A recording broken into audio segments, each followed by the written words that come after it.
If you're watching this channel, it's because you don't enjoy watching the world squander what Christendom built, but you want to do your part. And chances are you've heard me mention a great means by doing just that. Email made by and for Catholics. Check out fidei.email. That's FIDEI.email. Built for Catholic individuals, families, organizations, and groups. They're private, secure, and of course, they're Catholic. And they're offering 2 months off on your first year for an annual subscription if you enter the coupon code Return to Tradition without spaces. That's the name of this channel, without spaces, at checkout. This week, the story of faithful Catholics and their parishes being watched by the baleful eye of Big Brother took a new turn.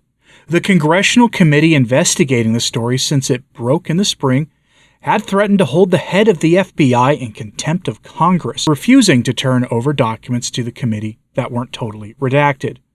The confrontation between the committee and the head of the agency were heading to legal confrontation when the agency blinked and gave more information to Congress.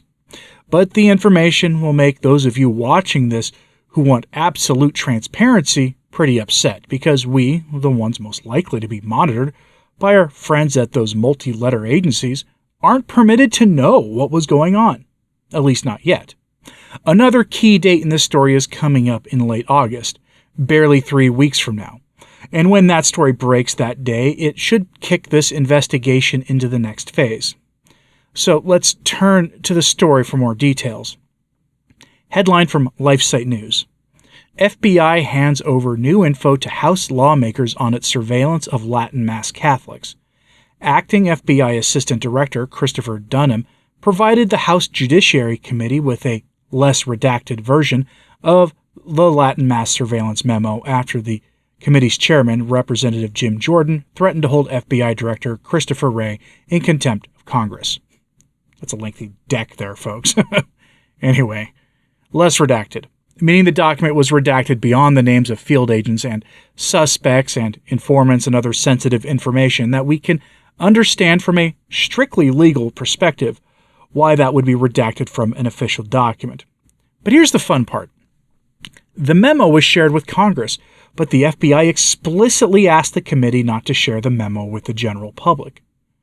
Now, hopefully it gets leaked in the coming days, and if it does, I will happily cover that story for you here, so subscribe to the channel if you haven't. But here's the key information. The unknown memo was only given to the congressional committee when serious charges put on the table for the agency director. Quote, as part of his effort to expose the illicit use of intelligence agencies by the current administration against conservative Americans, Jordan has repeatedly pressed the agency for further information regarding its surveillance activities. In April, he issued a subpoena for documents pertaining to the Seraphin memo, which was produced by the FBI's Richmond, Virginia field office. In his letter to Wray on July 17th, Jordan stated that the FBI had shared documents that were heavily redacted and intended to exclude critical information, a charge that Dunham disputed in his response Tuesday. The FBI previously denied a Freedom of Information Act request submitted in March by the Midwest-based organization Catholic Vote. The FBI ignored Catholic Vote's requests, emails, and letters, and continually put off responding to Catholic Vote, despite the legal deadlines for responses, the group has said. On July 7th, the FBI and the Department of Justice finally sent Catholic Vote an official response, stating that Catholic Vote does not have the right to access the surveillance information, and dismissing the request. Jordan's July 17th letter also accused the agency of not providing enough details surrounding purported meetings between the FBI and the Diocese of Richmond, which is led by Bishop Barry Nestout.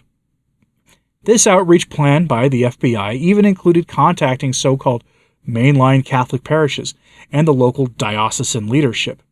Redacted documents produced to the committee highlighted communications between the FBI and the Diocese of Richmond, meaning the bishop and Bishop Nestout, but the redactions preclude the committee from fully understanding the nature of these interactions.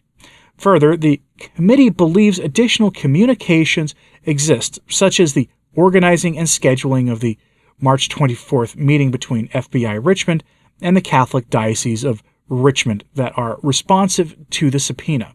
End quote. of course, additional communications exist. I mean, that should be a given. That's obvious. The thing about this program is that it is nothing new. Look, they've been monitoring the faithful for decades. Yes, decades, and done by both political parties. Why? Because traditional Catholics have views very outside the mainstream of American society. Views on moral questions, including whether indecent material of the kind usually found on the internet should be legal or not, or the whole host of questions surrounding that moral topic that Pastor Jimmy Martin of the Jesuit Church shows a rather unhealthy interest in for a priest, as well as on topics like, homesteading and getting back to the land and keeping modernity at a healthy distance, and in general mitigating our own pointless consumerist habits. Those issues all stem from our religious commitment to the fundamental traditionalist belief that Jesus Christ is King of all creation, and that the social reign of Christ the King must be embraced by society, must be embraced voluntarily. Those issues alone warrant our monitoring in the eyes of the Church's secular adversaries. Now, the National Catholic Register provides more details on this story that are pertinent. On August 22nd, we should expect more information to come from the feds on this story that will be the result of an internal review of the process. That should be illuminating, folks, since we're talking about the decision-making process of how this program was launched under the current administration, and not previous incarnations of it. Quote, "The Bureau's Inspection Division is conducting an internal review of the process in which the memo was created and is nearly finished," the letter states. The letter said that the Inspection Division is available to brief the House Judiciary Committee on its review as early as August 22nd. The FBI's Richmond document is referred to in Dunham's letter to Jordan as the January 23 Domain Perspective. Since receiving the committee's request regarding the January 23 Domain Perspective, the FBI has made 2 document productions totaling 266 pages and has provided additional information in response to the subpoena's requests, the letter states. The FBI gave the House Judiciary Committee the memo on March 23rd. However, it was redacted due to, quote, law enforcement sensitive information, such as information specific to ongoing criminal investigations, as well as personally identifying information.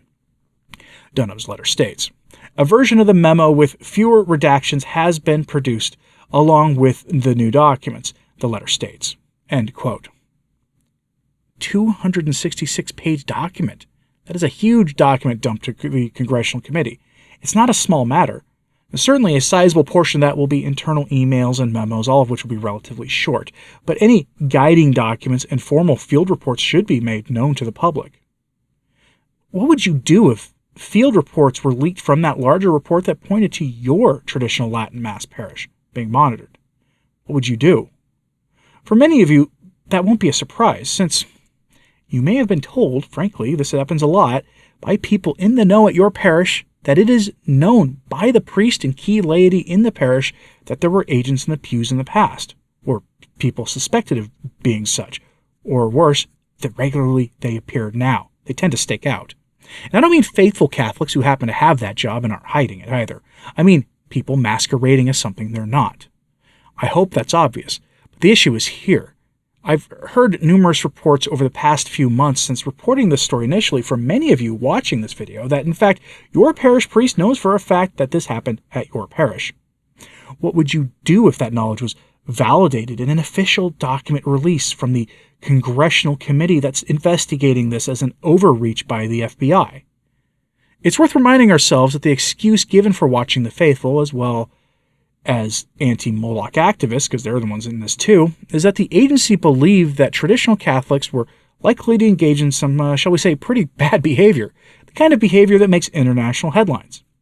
Think Oklahoma City back in 1995, or the spate of instances where the various temples of Moloch in America were the subject of Christian action of a rather fiery kind, we'll say. That's why they are monitoring traditional Catholics. They think that kind of stuff is going to happen again. None of that's actually based in anything remotely close to reality, except for some tough talk coming from some chest-thumping bro types in podcasts, or on YouTube or Twitter. But social media and reality are rarely related. But that's why they are watching traditional Catholics, and not just any traditional Catholics. Catholics who, according to the original reports attending FSSP and SSPX chapels predominantly, though we know this goes beyond that and includes diocesan TLM options as well. Now, it's worth reminding ourselves that our adversaries have zeroed in on the traditional Latin Mass in all of this, and I know that makes some wonder if Rome is involved in all of this too.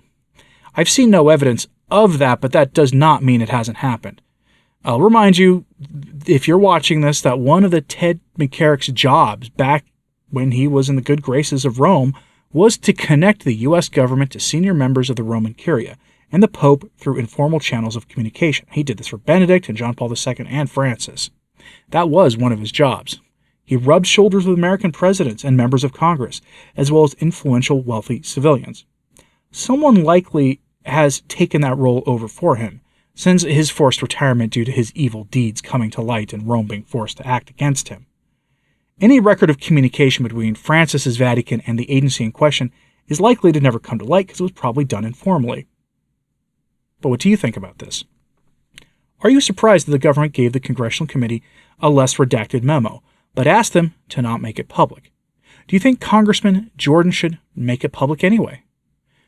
Do you think he should wait until the August 22nd report before issuing his own report that hopefully blows the lid off all of this? Let me know in the comments what you think of this and what you think our reaction to this should be. I tend to think that personally we should be careful with how we do things because the agencies in question will absolutely use even the slightest excuse to crack down and bring down the wrath of God on us. And by the wrath of God, I mean the wrath of their God, which is unbridled state power. Let me know what you thought of this in the comments, please. Like and subscribe if you haven't, it does help, so does sharing this on social media. That helps a lot too. And as always, pray for the church. I'm Anthony Stine. Ave Maria.